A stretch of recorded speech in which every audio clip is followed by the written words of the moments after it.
Ano-ano ang mga gulay na pwede nating ibigay sa ating mga alagang ibon?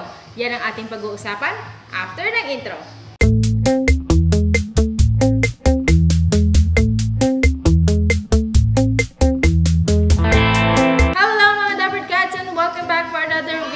So last video natin ay pinag-usapan natin kung ano-ano ang mga prutas na pwede ninyong ibigay at safe sa ating mga alagang ibon. Ngayon naman, dahil nag-request kayo, napag-usapan naman natin ano-ano ang mga gulay naman or vegetables na pwede at safe sa ating mga alagang ibon, African lovebirds, parakeets, cockatiels, medium and large birds. Pwede po yan. Yan ang ating pag-uusapan sa video na ito. Kaya dyan ka lang. Alright, bago tayo magpatuloy, ang nag-request ng video na ito ay si Roy Sandig. Sabi niya, napanood ko ang vlog mo, madam, about sa fruits na pwede sa alaga natin, particularly sa alps. Ano naman ang pwedeng gulay? Thank you po kung inyong mapapansin. Ayan. So, dyan ka lang, Roy Sandig, dahil yan na ang ating pag-uusapan sa video na ito. Ano-ano ang mga gulay or vegetables na pwede sa ating mga alagang ibon? Mapa-alps ba yan? African lovebirds, parakeets, cockatiels, medium birds, sanconures, yanconures, mga large birds. Yan ang ating iisa-isahin sa video na ito. Bago tayo magpatuloy, syempre sa mga hindi pa nakakaalam, meron tayong grand raffle. Ilalagay ko ang link dyan sa description sa baba kung saan pwede kang manalo ng proven pair, proven African lovebirds with nest box and cage. So tara na, iisa-isahin natin. Meron akong nilistang 21. Ayan, 21 na mga gulay na pwedeng ibigay at safe sa ating mga alagang ibon. Kaya dapat mag-ready ka na ng iyong papel at ballpen at mag-take note ka na. So, ano nga ba ang mga vegetables? Unahin natin, number 1, sa malunggay. Siyempre, alam naman natin na sobrang ganda at napakasustansya ng malunggay na ibigay sa ating mga alagang ibon. Pwede natin ibigay ang dahon. Pwede rin ang tangkay para magiging ano nila pag sila ay nagde-nesting. Pwede rin yung sanga ng malunggay. Pwede rin yung malunggay powder na ibudbud sa kanilang mga seeds. Very, very nutritious at maganda sa ating mga alagang ibon. So take note lang pag tayo nagbibigay ng mga gulay sa ating mga alagang ibon. At least we would suggest 3 times a week para maiwasan sila na magkaroon ng pagtatae. Kasi minsan sa mga ibon, especially kapag hindi sila sanay, ay magtatae sila. Lalo na kapag bago sa kanila ang gulay. Pero may mga dabbird cats natin na sanay na yung kanilang mga ibon na everyday ang gulay. And okay lang po yun kapag sanay na sila. Ito naman yung mga ibon na hindi pa sanay. 2 to 3 times a week. Ay, that's good. Okay, so yan ang number 1, malunggay. Number 2, pechay. So lahat ng mga sasabihin ko ay pwede at makikita ninyo sa palengke. Kaya hindi na kayo mahihirapan. At iba sa mga, ito yung mga babanggitin natin na nasa listahan, ay tumutubo din sa inyong mga kapaligiran. Kaya okay na okay. Hindi ka nagagastos pa. Okay, so yan ang pangalawa, pechay. Pangatlo, talbos ng kamote. Siyempre, ay paborito ko rin to, lalo na kapag steam. Tapos sasawsawan mo ng kalamansi, tsaka bagoong, di ba? Ang sarap-sarap niya. Tapos magkakamay ka. So, yan ang number 3, talbos ng kamote. Number 4, kangkong. Sa mga mahilig sa sinigang. Yan, number 4, kangkong. Mainam din po yan sa ating mga alagang ibon. Number 5, chili. Ayan, so red chili or green chili. Ito yung mahaba, siling haba na binibigay natin or sinasahog natin sa sinigang. Siling panigang. Pwede rin yun sa maliliit, yung siling haba. So, sa mga nagtatanong, pwede ba ang sili or maanghang sa mga ibon? Yes, pwede po. Hindi ba sila naaanghangan? Hindi po. Magkaiba po yung ating mga taste bud. Hindi po nila na-feel yung anghang. Kaya okay lang yan. Bigay ang mga sili sa mga ibon. Pwede nyo i-chop-chop ng maliliit. Pwede rin ibigay ng buo.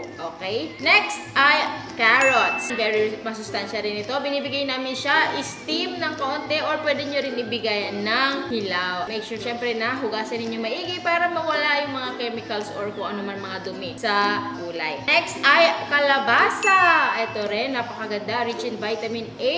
Same lang din sa pagbibigay ng carrots. Minsan, pinagsasabay namin yan. Carrots and kalabasa. Hinahati ng maliliit. Mga cubes na mga size. Especially kapag mga alps. Kung mga African lovebirds, medyo maliliit ang mga gayat ng mga gulay. Pag medyo medium and large birds, nilalakihan na namin. namin. So, i-steam lang namin ng mga 5 to 10 minutes ang lumambot ng konti and then is-serve na namin sa mga ibon. At take note din kapag magbibigay tayo ng gulay sa ating mga alagang ibon ay first thing in the morning. Especially kapag sinasanay nyo pa sila na kumain ng gulay, yung mga hindi pa marunong kumain, ano? Sa gabi pa lang, tanggalin nyo na yung mga pakainan ng seeds. At kinabukasan, first thing na ibibigay ninyo ay yung gulay. Kasi syempre, di ba, sobrang gutom nila yan. Gutom na gutom yung mga ibon. First thing in the morning, yun ang i-offer nyo. At makukulay pa, di ba? Yung gulay ay hopefully ay matikman at maging curious yung ibon ninyo at kumain ng gulay. Kaya sa mga sobrang hirap naman, napakainin ng mga gulay at hindi sanay, ang gawin nyo lang, tiyagaan nyo lang, ano? Every day ninyong gagawin, every night tanggalin nyo ang pakainan and in the morning ay bigyan nyo ng gulay hanggang sa matikman ng kaunti, paunti-unti hanggang sa masanay sila. Okay? Tiyagaan lang yan. Alright. Next, at kailan nyo naman ibibigay yung seeds? So, kunwari, first thing in the morning, binigyan nyo yung gulay at 2-3 hours, ubos na nila and then pwede nyo na kayong magbigay ng seeds. Okay? So, make sure na huwag kayong maglagay ng seeds doon kasi syempre, hindi rin niya papansinin ninyong gulay na binigay ninyo. Syempre, yung seeds ang kakainin niya. Okay? Next ay green beans or tinatawag na Baguio beans. Very nutritious din at maganda ito sa ating mga alagang ibon. Pwedeng hilaw. Syempre make sure na hugasang maigi or pwede ring steam. Next ay lettuce. Sa mga mahihilig sa mga salad, pwede rin ang lettuce. Maigi po yan sa ating mga alagang ibon din. Kaya kung meron kayong mga tira-tirang mga isang piraso, pag kayo ay gagawa ng salad, pwede nyo yang ipatikim sa inyong mga alagang ibon. Mapa lovebirds, parakeet, medium birds, conures, large birds ay pwede yan. Okay? Next ay broccoli. Siyempre, lalo na sa mga taga Baguio, yan, marami kayong broccoli dyan. Pwede po ito sa inyong mga alagang ibon. Next din ay cauliflower. Mga gagawa ng chop suey. Cauliflower, pwede rin po yan. Sa mga alagang ibon, pwede rin yung tangkay, pwede rin yung flower mismo. Next ay okra. Oh, masarap din ito. Mga maraming okrang tanim sa likod ng bahay. Pwede rin po ang okra sa inyong mga alagang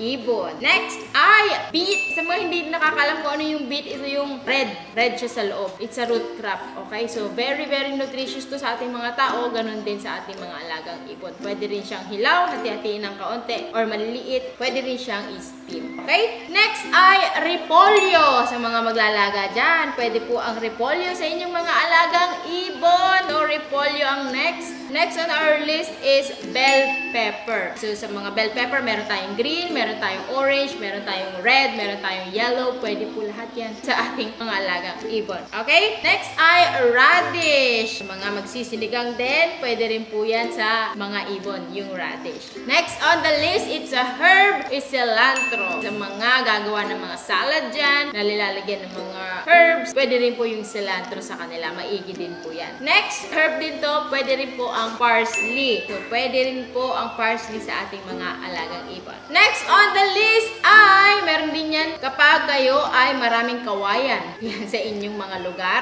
It's a bamboo shoot or labong ang tawag sa amin dito sa Pangasinan. Napakasarap, isa rin ito sa mga paborito ko. Ano? Labong or bamboo shoot, napakaganda rin yan sa atin, mga tao, ganun din sa ating mga alagang ibon. Especially kapag tag-ulan, panahon ng mga bamboo shoot, hindi nyo na bibilin. Nasa likod lang ng bahay. Marami kaming ganun kasi maraming kawayan sa likod. At syempre, libre lang. Yan ay bamboo shoot. Number 20 on our list is saluyot. Syempre, di ba? Kung magluluto ka ng labong or bamboo shoot, hindi kompleto kung hindi mo lalagyan ng saluyot. So, pwede rin po ang saluyot sa ating mga alagang ibon. And last but not the least, number 21 ay sigarilyas. Yan. Pwede yan sa ating mga alagang ibon. Sigarilyas. Sa mga nagsisinigang or nagpapakbet, laging may sigarilyas. Masarap din yan. Pwede rin po yan sa inyong mga alagang ibon. Okay, so ayan lang po ang 21 na mga gulay or vegetables na pwede ninyong ipakain sa inyong mga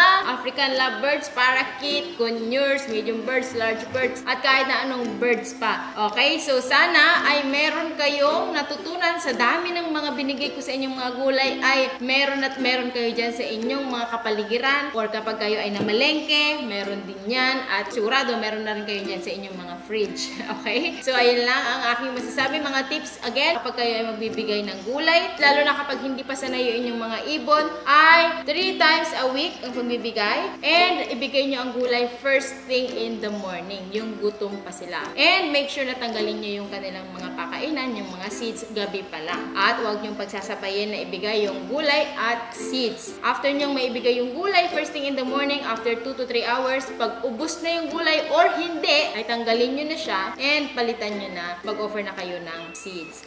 Okay? Pero sa mga ayaw kumain ng gulay, tiyagaan nyo lang, gaya ng sinabi ko, araw-arawin nyo. I-variety nyo. Magbigay kayo ng carrot sa umpisa, next kalabasa, yan. Preferably yung mga bright colors kasi maku-curious yung mga yan eh. Tikman, ayan. And hopefully kapag natikman nila ay magugustuhan na nila. At sana ay masanay na rin sila sa gulay, sa mga susunod na bigay ninyo. Okay, so ayan lang po ang ating video for today. Sana ay marami kayong natutunan. Kung nagustuhan mo, syempre ay mag-leave ka ng like at mag-comment ka sa comment section kung marunong nang kumain ang ibon mo ng gulay at kung ano ang paborito nila. Ayan. At syempre, bago tayo magtapos, dumako tayo sa ating mga shoutouts. Happy viewing and shoutout kay Jello Enriquez, kay Joel Pautan Motovlog, kay Jomar Moneda, kay Mel Berzoni, kay May Ayala, kay Dustin Kian Gapus, kay Fel Lino Amor Brillantes, kay Blue and Gold Macau Boomer. Ayan, maraming salamat sa inyong panonood and happy viewing po sa inyong lahat. At sa mga gusto rin magpa-shoutout, ano pa ang gagawin mo?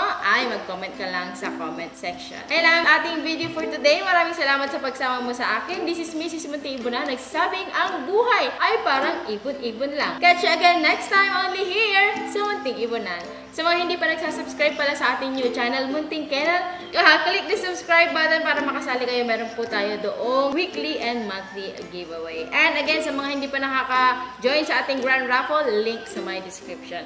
Okay? So, ayan lang po. Bye!